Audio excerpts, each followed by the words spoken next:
Whether you love the Xbox One backward compatibility feature or you hate it, there's no denying the program continues to go from strength to strength with each new title made playable on Xbox One.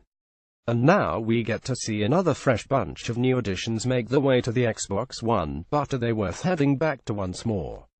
Saints Row the Third. Players a big fan of the Saints Row series. It almost feels unfair to call any one title my favorite, but I think there will be plenty who would agree that Saints Row the Third was a pretty standout entry.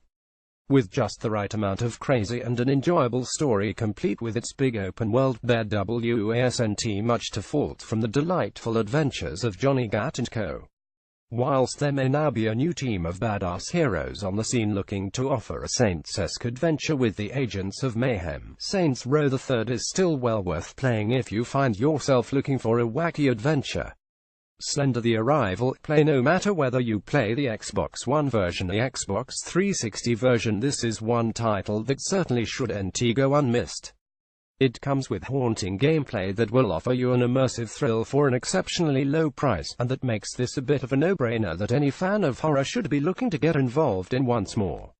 Slender the Arrival provides an extension to the original Slender 8 Pages internet sensation, and with each level proving just as creepy as the last, there's no reason not to give yourself a fright.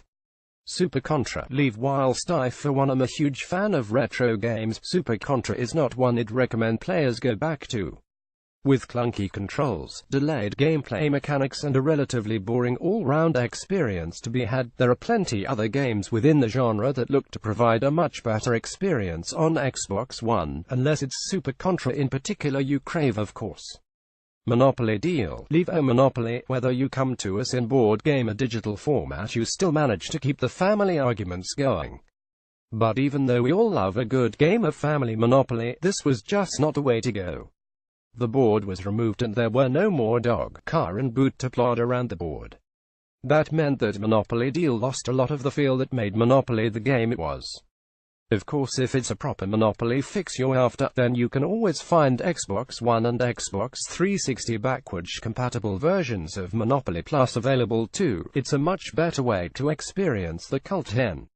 Undertow. Leave the gesture of a free game for a service outage is always approved of, but it's fair to say Undertow wasn't all that great, and quickly became a dusty digital fingerprint in many Xbox 360 players' libraries.